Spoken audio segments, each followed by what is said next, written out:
Shout out to every single brother of mine who chose not to spend money on this game. You have won my respect, but we have lost on the hand of game law. Back to the patch notes again to showcase as to what was promised. Prepare to be blown away by the seamless mix of explosive acceleration and butter smooth handling of the new B-class ranking. At least they defined the definition of being a king, the Lotus ER9. But now come up to what was actually delivered. Explosive acceleration? Check. Buttery smooth drifting? Really? Standing next to F1lm, the ER9 drift decidedly worse. The top speed? Well, it is 10 km per hour slower than the F1lm. Handling and drifting?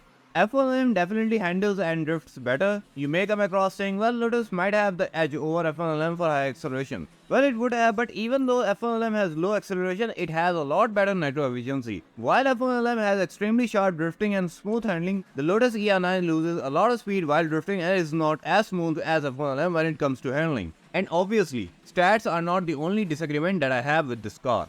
I want to know your opinion about the looks of this car. Not when you look at it, but when you play with it. Yeah, I'm talking about your driving perspective with this car. Because for me, when I see myself driving this car appears too flat on the screen, as if I'm driving a sheet of metal or an Aladdin mat. Not gonna lie, I wrecked, left the track and simply got confused as to which car is mine in its max free trial season. Like in the first 10 or so seconds of ghosting, if a bunch of ER9 phased through me, I got easily confused to where my car is, due to which I either wrecked or left the track, and in the worst case scenario that can happen, bump anything so hard that I lose all of my speed and the crowd just kept going further and further. I suffered like this in every single race. Please let me know that I am not the only one in the comment section. So I probably sound like I'm not a fan of this car. Honestly, I had high expectation with it to deliver, but as I said in the updates video, if this car had handling like Vanda, then I won't hate it. But this car is even a joke when compared to Vanda, let alone we compare it with F1lm. In fact, if I have to think like ways to degrade F1lm with this car, I have to scrap over the surface because that car does not seem to have any drawbacks except low acceleration, but if you happen to tame that beast, you will end up eating ER9 for breakfast. F1lm is so much well rounded in all aspects that if you say that you hate F1lm, game over. I'm sorry, we can be friends. You probably never gonna see me again. F1lm is a classic.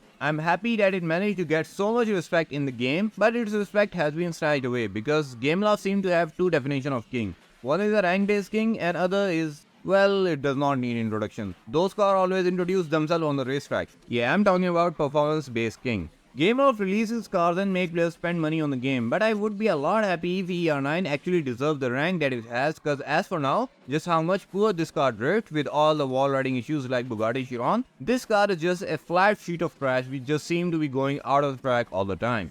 Let's take a moment here to realize just how much injustice F1lm has been done here. F1lm was released in 2020. In the days of its glory, no one actually had believed that this car has potential against Huracan because of its low acceleration, but with its top speed, F1lm managed to demolish Huracan and Lotus ER during those days and earned the crown as King of Class B. In 2021, Volkswagen W12 was released. While it had nearly the same top speed of F1lm or maybe more, it has good acceleration and drastically low nitro, but it just did not keep up with F1lm. In 2022, Gameloft released a silver trophy and called it King of Class B. Yes, I'm talking about the R, and I would love it to dethrone F1lm because of its aggressive carbon fiber look, but boom, the silver trophy has also one of the worst drifting, making it even worse than ER9 because it does not have as such great of acceleration. In 2023, Lamborghini Revuelto was debuted to the world and to the game, but it did not have top speed even near to F1lm. But since it happened with the global launch of the car, you can already understand why did it happen that Revuelto was given the top spot in Class B.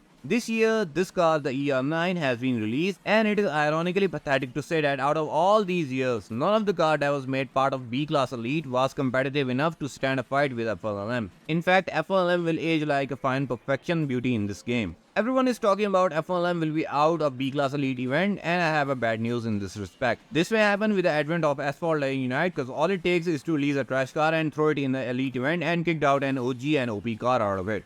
So do let me know, does ER9 deserve this top-notch spot as King of Class B, or do you also favor F1lm? I would love to hear this story from your perspective. Wanna know some speculations on Asphalt Unite? Then everything is jam-packed right here in this video. Go for it.